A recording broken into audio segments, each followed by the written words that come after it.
जय गुरुदेव। और दोस्तों, मेरे चैनल सिद्ध सावर मंत्र में आपका एक बार फिर से हार्दिक स्वागत है। और देखिए, आज की वीडियो आपके लिए बहुत ज़्यादा महत्वपूर्ण होने वाली है, क्योंकि आजकल क्या है कि सभी जो है अप्सरा साधना, यक्षिणी साधना या फिर किन्नरी साधना करना चाहते हैं, या फिर योगिनी साधना, कोई सी भी ऐसी साधना करना चाहते हैं जिससे कि हमें जल्दी, कम समय में और जल्दी लाभ हो। अब ऐसी जो साधनाएं हैं, उन साधनाओं को करने के लिए कुछ नियम होते हैं, कुछ उनकी महत्वपूर्ण बातें होती हैं जो कि हमें पता होनी चाहिए। आज इस वीडियो के अंदर मैं आपको वही सब महत्वपूर्ण बातें मैं आपको बताऊंगा, और जो सबसे महत्वपूर्ण बात है वो मैं आपको सबसे पहले ही बताऊंगा। ठीक है, तो देखिए, इस वीडियो को आप पूरा देखना, स्किप मत करना बिल्कुल भी।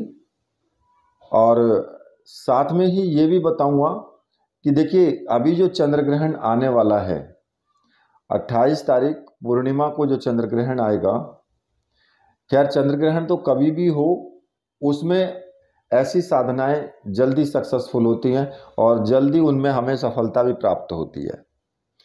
तो वीडियो जो भी नए व्यूवर देख रहे हैं, उनसे रिक्वेस्ट है कि वीडियो अगर उनको अच्छी लगती है तो फिर चैनल को सब्सक्राइब करें, और साथ में ही जो बेल का बटन है उसको प्रेस करके और ऑल के फंक्शन पे क्लिक करें, जिससे कि जो भी मैं लेटेस्ट वीडियो डालूं उसका नोटिफिकेशन उनका तुरंत मिल जाए और उस वीडियो को वो तुरंत देख पाएँ।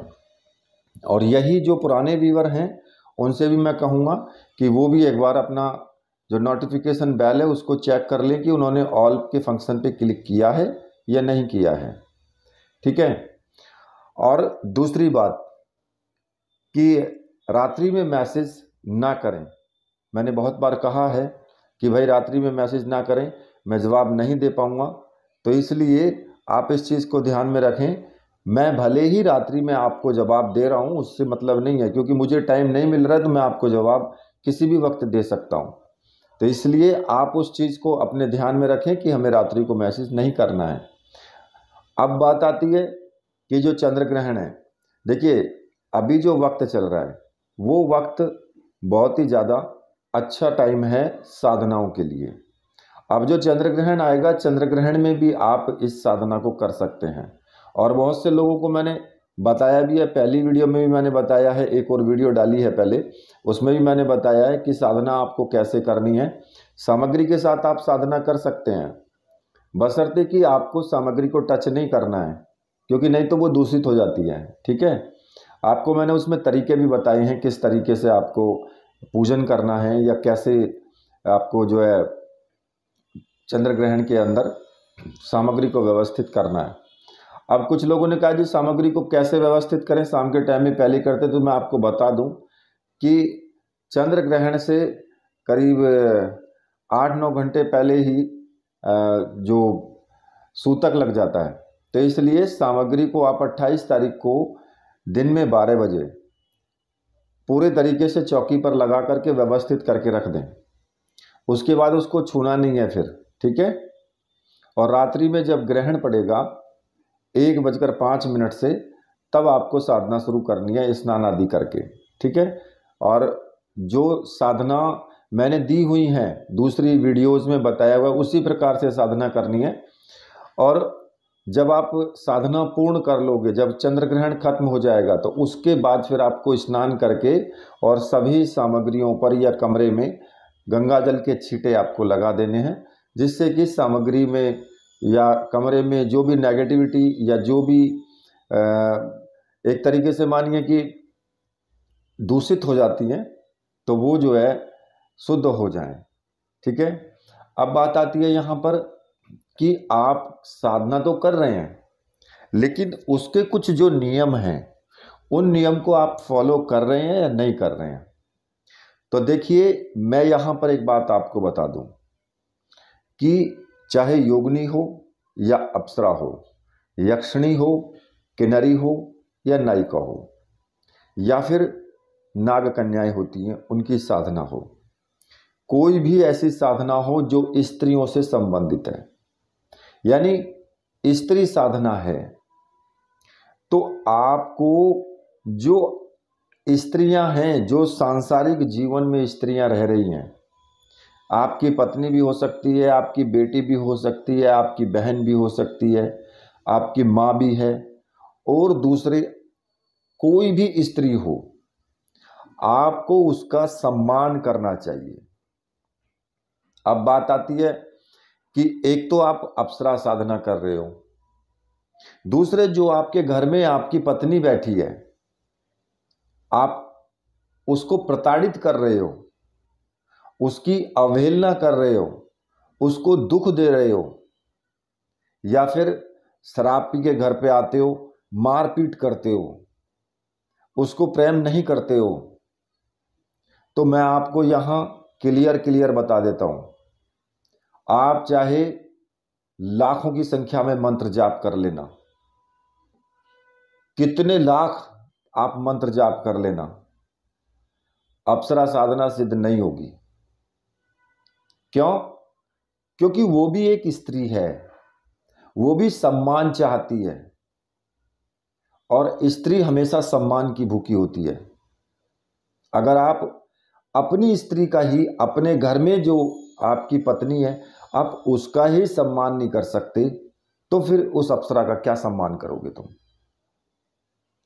देखिए, ये चीजें बहुत फैक्ट बात हैं, और मैं आपको जो बता रहा हूं ना, वो कहीं सुनी किसी की या कहीं पर लिखी हुई किसी पुस्तक में, वो सब बातें मैं आपको नहीं बताता हूं, और ना ही मैं ये बात बता रहा हूं आपको, कहीं आपको लिखी नहीं मिलेगी।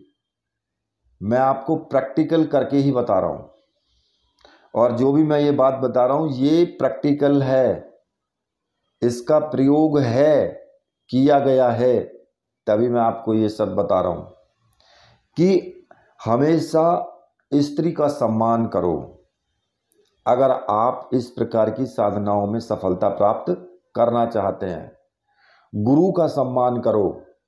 अगर आप इस प्रकार की साधनाओं में सफलता प्राप्त करना चाहते हैं, देवी देवताओं का पूर्ण सम्मान होना चाहिए।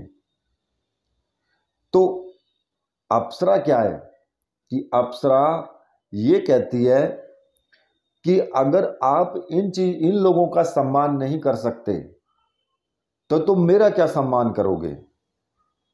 और देखिए, मैं आपको आज यहां पर बता देता हूं, मैंने इसके संबंध में वीडियो पहले डाला है, वीडियो मैंने पहले डाला हुआ है। हुआ क्या था, मैं आपको यहां उस घटना को भी बता देता हूं। हालांकि वीडियो शायद आपको ना मिले वो, क्योंकि बहुत लंबे टाइम की बात हो गई जब मैंने वीडियो डाला था वो। तो उस वीडियो में क्या हुआ था, उस वीडियो में हुआ ये था मेरे साथ में कि मैं अपनी बीती बता रहा हूं, अपना अपने ऊपर जो मेरा अनुभव रहा है, वो चीज मैं आपको बताऊंगा। कि ऐसा हुआ कि मैं रात्रि में जब सो रहा था, लगभग आज से करीब 5-7 साल पहले की बात है, 7-8 साल ही हो गए होंगे, उससे पहले की बातें हैं। तो हुआ क्या कि मैं जब लेट रहा था, तो मेरे हल्की सी नींद आई, करीब मतलब जैसे कि एक झपकी सी लगती है ना व्यक्ति को, नींद, गहरी नींद आने से पहले नींद भी आ गई और नींद भी नहीं थी पूरी तरीके से। तो उसमें क्या होता है मेरे साथ में, क्योंकि मैं अप्सरा मंत्र का मैं जाप कर रहा था, तो उसमें क्या हुआ कि मेरे जो लिंग को किसी ने छेड़ा, जैसे कोई हाथ से छेड़ता है इस तरीके से। तो मेरी आंखें खुल गई और मुझको ऐसा लगा, महसूस हुआ कि मेरे आसपास कोई है, कोई शक्ति मेरे आसपास है। लेकिन जैसे ही उसने मुझे छेड़ा तो मेरी आंखें तुरंत खुल गई। खुलने के बाद मैंने सोचा कि भाई ये है कौन जो इस तरीके से किया है, जिसने भी, वो है कौन। खैर, मैं भी सब गुरुदेव के ऊपर छोड़ करके मैंने कहा अब जो जाने गुरुदेव जाने, मुझे कोई मतलब नहीं है, जो भी है बने रहो।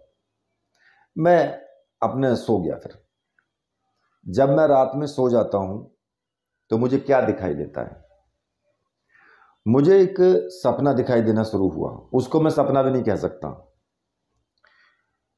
सपना क्या था कि आकाश में ऊपर एक सफेद रंग की पोशाक पहने हुए और बहुत सुंदर, जिसको कि सुंदरता कहते हैं, वो स्त्री चली आ रही है, उड़ती हुई चली आ रही है वो। और वो मेरे पास आकर के, और मैं भी आकाश में हूं, मैं भी उड़ता हुआ ही चल रहा हूं, और वो भी सामने से आ रही है। तो इतनी ज़्यादा उसके अंदर तेज था, इतना ज़्यादा शक्ति व पुंज था कि ऐसे चमक रही थी, ऐसे दमक रही थी वो। और सामने से जब वो आई मेरे सामने, तो क्योंकि सपना है और सपने में व्यक्ति कंट्रोल नहीं हो पाता है। अब मैंने क्या किया कि मैंने अपनी दोनों बाहें फैला दी। मैंने कहा भाई इतनी सुंदर स्त्री है, तो उसको अपनी बाहों में भरने के लिए मैंने अपनी दोनों बाहें फैला दी। अब होता क्या है, उसने तुरंत, जैसे कि एक स्त्री होती है और वो अपना मुख को ऐसे बनाती है, ऐसे पिचकाती है मुंह को, कि जैसे उसने कि मतलब ये सब ठीक नहीं है। उसने इस तरीके से एक नेगलेक्ट करके और इस तरीके से मुंह बनाया, और वो एकदम से अंतर्ध्यान हो गई। अब मुझे बड़ा आश्चर्य हुआ। मैंने कहा यार ये तो इतनी सुंदर स्त्री थी, और क्योंकि मेरा अनुमान वहां नहीं था कि भाई ये अप्सरा है या कौन है। मैं तो ऐसा सोचा कि मतलब सपना दिखाई दे रहा है बस। तो उस स्थिति में क्या हुआ कि जब वो अंतर्ध्यान हो गई, तो वहां पर मेरे मन में आया कि यार ये तो अंतर्ध्यान हो गई है, चली गई है। तो फिर भी मैं पूछता हूं कि ये है कौन, ये तो पूछ ही सकता हूं। तो मैंने उससे सपने में पूछा कि, मैंने कहा आप हैं कौन, ये तो बताइए, नाम तो बताओ अपना। उसने कहा कि काम पिशाचनी। अब जब उसने नाम लिया काम पिशाचनी का, तो मुझे भी थोड़ा सा एक भय का संचार हुआ कि मैंने कहा यार ये काम पिशाचनी कहाँ से आ गई, इसका तो कोई आने का मतलब ही नहीं था। खैर, अब होता क्या है कि वहीं पे बिल्कुल एकदम नीचे की तरफ जैसे कि पेड़ थे, वहाँ जंगल टाइप ही था, और मेरी देखी हुई जगह थी। देखी हुई क्या कि जहाँ मैं स्कूल में पढ़ा करता था, 6th-7th क्लास में मैंने पढ़ा था। तो वहीं उस स्कूल के बाहर, प्रांगण से बाहर, बिल्कुल मतलब बाउंड्री से बाहर, वहाँ पेड़ थे। पीपल का पेड़ था और बरगद का पेड़ था, एक शायद गूलर का भी था वहाँ पे, और एक कुआं था वहाँ पर। तो मैं वहाँ अपने आप को देख रहा हूँ, और मैं अपने आप को बिल्कुल निर्वस्त्र देख रहा हूँ। मेरे शरीर के ऊपर कोई भी कपड़ा नहीं है। और फिर मैं एक स्त्री को देखता हूँ, और मैं लेटा हुआ हूँ, और वो स्त्री मेरे ऊपर आकर के नग्न अवस्था में बैठ गई है। अब उसने क्या किया कि उसने वहां पर संभोग करना शुरू कर दिया, और मतलब कि एक तरीके से ऐसे समझिए कि जिसकी जबरदस्ती होती है, उस तरीके से मेरे ऊपर बैठ गई, और उसका मुख, मतलब पीठ मेरी तरफ थी और मुख उसका दूसरी तरफ था। अब मैं सोचता हूं कि वो मुझे मेरी तरफ देखती है, तो मुझे लगता है कि मेरी धर्म पत्नी है। मतलब कि ऐसा लग रहा है चेहरे से उससे कि ये मेरी धर्म पत्नी है। और अगर वो दूसरी तरफ मुख करती है, तो मुझे हड्डियों का ढांचा उसका ऐसा महसूस होता है कि ये कोई और है। अब मैं बड़ा अफसोस में, और वो, मैं तो लेटा हुआ हूं, मुझको उठने ही नहीं दे रही है, और वो अपने आप जबरदस्ती किए जा रही है। उठा करके होता क्या कि मुझे दर्द होने लगा।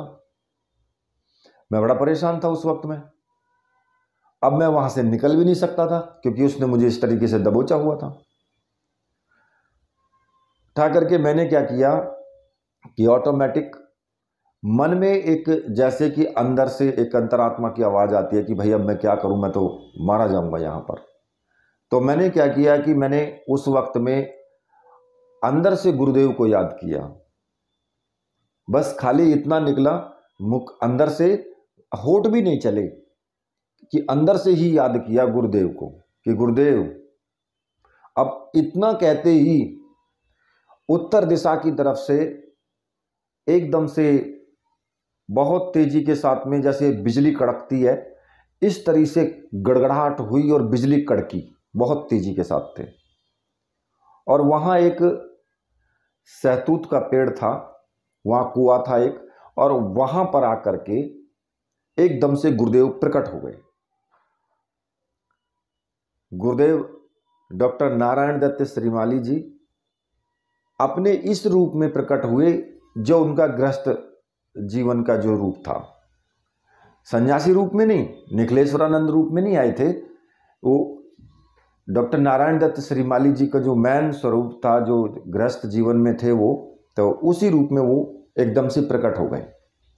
और जैसे ही वो प्रकट हुए तो वो शक्ति मुझे छोड़ करके वो तुरंत, वो एकदम से अंधेरा था और अंधेरे से मैं ऊपर की तरफ लगभग 15-20 फीट ऊपर, और वहां जाकर के एकदम से खड़ी हो गई। मुझे महसूस हो रहा था कि वहां पर खड़ी है वो। अब गुरुदेव, और मुझसे पहले बोली थी वो, जब मेरे ऊपर बैठी हुई थी तो उसने मुझसे कहा था कि तुमने अपने गुरुदेव को क्यों बुलाया। मैंने कहा मैंने अपने गुरुदेव को नहीं बुलाया है। बोली मैं मान ही नहीं सकती, तुमने अपने गुरुदेव को बुलाया है। और वो एकदम से डर के और गिग्या करके एकदम से खड़ी हो गई जाकर के। अब गुरुदेव ने आकर के मुझे डांटना शुरू किया।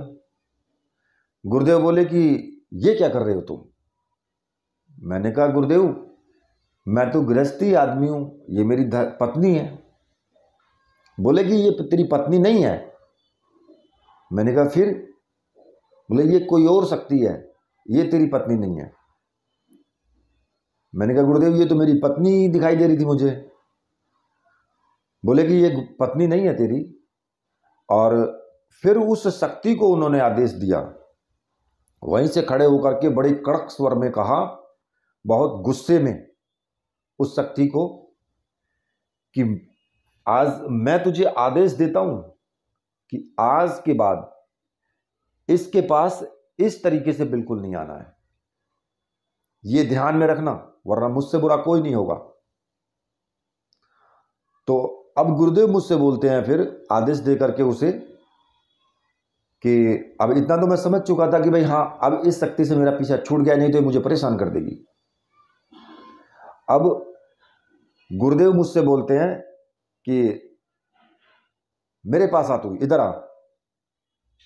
मैं बोला गुरुदेव मैं इस रूप में तुम्हारे सामने नहीं आ सकता हूं, मैं बिल्कुल नग्न अवस्था में खड़ा हूं। खैर मेरी बहुत बड़ी गलती थी कि मैं गुरुदेव के पास नहीं गया। अब पता है क्या हुआ, गुरुदेव शांत खड़े रहे, मैंने मना कर दिया। तो पता है उस शक्ति ने क्या कहा फिर, वो जो काम पिशाचनी थी या अप्सरा थी, ये तो वही जानती है कौन थी, क्योंकि नाम स्वरूप नाम चेंज करके भी आ सकते हैं, नाम गलत भी बता सकती हैं। उसने कहा कि अगर तुम अपने गुरु का सम्मान नहीं कर सकते तो तुम मेरा क्या सम्मान करोगे, मैं जा रही हूं। अब जब उसने इतना कहा, मैंने कहा हां ठीक है तू भी जा। अब गुरुदेव भी लोप हो गई और वो भी लोप हो गई एकदम से। अब जब दोनों चले गए, हालांकि ये सब गुरुदेव की माया थी, ये भी मुझे पता है कि मैं गुरुदेव के पास नहीं जा सका, ये भी गुरुदेव की ही शक्ति के कारण हुआ, कि गुरुदेव चाहते थे कि ये मेरे पास ना आए, क्योंकि अगर मैं उनके पास चला जाता तो मैं उनका सम्मान कर लेता, और गुरुदेव को पता है कि अगर ये मेरा सम्मान कर लेगा तो ये शक्ति इसका पीछा नहीं छोड़ेगी, फिर ये इसके पास फिर आएगी कि ये गुरु का सम्मान कर रहा तो मेरा भी सम्मान करेगा। अब शक्ति भी गायब और गुरुदेव भी गायब, खड़ा रह गया मैं अकेला। अब जब अकेला खड़ा रहेगा तो मेरी आंखें खुली एकदम से, फिर मतलब देखो कैसी विवेचना है कि मेरी एकदम से तभी आंखें खुली। खुलने के बाद मैं क्या देखता हूं कि मेरे जो लिंग में बहुत तेज दर्द हो रहा था उस वक्त में, मतलब कि इतना ज़्यादा मेरे साथ में प्रताड़ित हो चुका था मैं कि उस वक्त में मेरे लिंग में दर्द हो रहा था। और मैं सोच रहा था कि हे गुरुदेव, आपने मुझे बचा लिया इससे, लेकिन अब क्या करूं मैं, इसमें तो बहुत दर्द हो रहा है। खैर कुछ देर बाद में मुझे नींद आ गई, दर्द बंद हो गया, मैं सो गया। तो मैं आपसे यहां इस वक्त में जो मैं आपसे बात कर रहा हूं, मैं उसी टॉपिक पर आता हूं कि स्त्री का सम्मान, गुरु का सम्मान। देखिए वो बात अलग है कि वो शक्ति काम पिशाचिनी थी या वो अप्सरा थी या वो यक्षिणी थी, उस चीज को तो वो जाने और गुरुदेव जाने, ठीक है। लेकिन उसने बात वहां क्या कही मुझसे, आप इस चीज को सोचिए। उसने कहा कि तुम अपने गुरु का सम्मान नहीं कर सकते तो मेरा क्या सम्मान करोगे। अब आप समझ चुके होंगे कि मैं क्या कहना चाहता हूं आपसे। इसलिए गुरु का सम्मान जरूरी है अगर उस शक्ति को प्राप्त करना चाहते हो। अप्सरा, यक्षिणी, योगिनी या फिर कोई और भी शक्ति, उनको प्राप्त करना चाहते हो तो गुरु का सम्मान जरूरी है। दूसरा, स्त्री का सम्मान, क्योंकि वो खुद स्त्री है। और दोनों ही बातें एक तरीके से बिल्कुल फिट बैठती हैं कि अगर आप अपने घर में अपनी स्त्री का सम्मान नहीं कर सकते हो तो आपकी साधना करनी बेकार है, क्योंकि वो सबसे पहले चाहती है कि मैं भी स्त्री हूं। जब ये अपनी स्त्री का सम्मान नहीं कर सकता तो मेरा क्या सम्मान करेगा। भले ही आप उसको प्रेमी का रूप में, ठीक है मैं मानता हूं आपने प्रेमी का रूप में उसको संकल्प ले लिया, लेकिन प्रेमिका का मतलब क्या होता है, मैं आपको यहां भी समझा देता हूं। प्रेमिका का मतलब होता है, प्रेमिका आपकी मित्र भी होती है, मित्र की तरह वो आपका कार्य करती है। अगर आपकी कोई प्रेमिका है तो वो आपकी मित्र भी है, आपको सलाह भी देगी, आपको हर चीज में सहायता करेगी, ठीक है। प्रेमिका आपकी पत्नी भी है, क्योंकि आप अगर आपकी पत्नी है घर पे, आप उसको प्रेम नहीं करोगे क्या, तो कौन हुई वो, प्रेमिका हुई। इसी प्रकार से दोनों चीजों में यहां अंतर करना बेकार है। अब मैं आपको यहां भी एक बात बता दूं कि भाई आप अपनी जो पत्नी है घर में बैठी हुई है, बहुत से लोग कहते हैं कि नहीं जी हमारी पत्नी को मार देगी अगर वो, या हमारी प्रेमिका को मार देगी क्योंकि वो बर्दाश्त नहीं करेगी। ऐसा नहीं है, वो शक्ति है, वो एक लेवल से हट करके आपकी प्रेमिका है। जो आपकी पत्नी है वो आपकी वहीं रहेगी। अगर आप उसका सम्मान करोगे तो वो सोचेगी कि जब ये अपनी पत्नी का सम्मान कर रहा है तो मेरा भी सम्मान करेगा, और जब ये अपनी का ही नहीं कर रहा तो मेरा क्या करेगा सम्मान ये। तो इसलिए हमेशा याद रखना, अपने घर में अपनी पत्नी का सम्मान जरूर करना, उसको अच्छे तरीके से तवज्जो देना। अब आप समझ चुके हो, क्योंकि ऐसा नहीं है कि आप भाई साधना कर रहे हो, पत्नी ने कोई बात कह दी, ठीक है उसको समझाओ, उसने कोई बात कह दी और लताड़ के मारा उसको, खींच के 10 गालियां दी कि ये करती है वो करती है। देखिए वो स्त्री है आपकी, आप उसका सम्मान करोगे तो वो भी आपका सम्मान करेगी। आप एक कदम उसका सम्मान करोगे वो 10 कदम करेगी निश्चित रूप से। और फिर अप्सरा भी सोचेगी कि भाई ये अपनी पत्नी का इतना सम्मान करता है तो मेरा भी सम्मान होगा यहां पर, इसलिए मैं भी चलूं। दूसरा, फूलों से प्रेम, ये प्रेम की साधना है और प्रेम की ही देवी है, इसलिए हर चीज से प्रेम करो। अंदर से जो आपका मन है, आपका जो दिल है, वो करुणा भरा होना चाहिए। उसमें ईर्ष्या, द्वेष, क्रोध, ये सब चीज़ें नहीं होनी चाहिए। अगर आप फूल तोड़ते हैं ना, तो फूल तोड़ने से पहले ये सोचो कि ये फूल है, इसको तोड़ना नहीं है, मुझे इसको प्रेम करना है। फूल को, फूल में भी ये सोचो कि फूल है ये, इसके अंदर जीव है, बहुत सुंदर है ये, और मुझे इससे प्रेम करना है। प्रेम से उसको देखो। कुछ लोग क्या करते हैं, फूल तोड़ के सूंघेंगे और फेंक देंगे, आदत होती है। कहीं पे देख लिया कोई फूल अच्छा सा, उसको तोड़ लिया, उसको सूंघ लिया, उसको फेंक दिया, या थोड़ी देर हाथ में रखा फिर मसल के फेंक दिया। बहुत से लोगों की आदत होती है ये, बहुत गलत आदत है ये। कभी ऐसा नहीं करना चाहिए।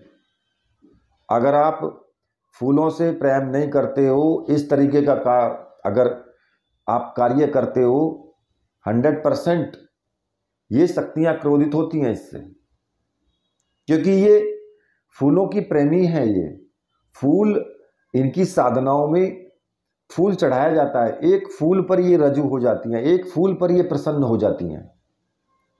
क्यों? क्योंकि सुगंधित चीज़ों से इन्हें प्रेम है, सुगंधित चीज़ों से इन्हें बहुत लगाव है, इसलिए। और आप उसी सुगंधित चीज़ का आप दुरुपयोग कर रहे हो, तो क्रोधित नहीं होंगी ये, क्रोधित होंगी। अब आगे की बात कि भाई इत्र भी खुशबू होती है, इत्र में इत्र भी चढ़ाया जाता है इनको, यंत्र पर इत्र पुष्प सब चढ़ाया जाता है। क्यों? जिससे कि प्रसन्न हो। खुशबू का वातावरण कमरे में किया जाता है, क्यों? जिससे कि ये आए और इसको खुशबू अच्छी लगे तो ये प्रसन्न हो जाए। ये खुशबू सूंघ करके ही प्रसन्न हो जाती है। मतलब कहने का ये है कि ऐसा वातावरण होना चाहिए कि इसके आने पर ये खुश हो जाए एकदम से, और इसको प्रेम का वातावरण मिले वहां पर। इसको लगे कि मैं एक स्त्री हूं तो मेरा सम्मान होगा, तो ये बहुत ज्यादा प्रसन्न होती है। साधना जल्दी सिद्ध हो जाती है। ठीक है, देखिए बताते बताते वीडियो बहुत ज्यादा लंबी हो गई है, मेरे ध्यान भी नहीं रहा। खैर कोई नहीं, कुछ तो आपको इससे जानकारी या सबक मिलेगा ही।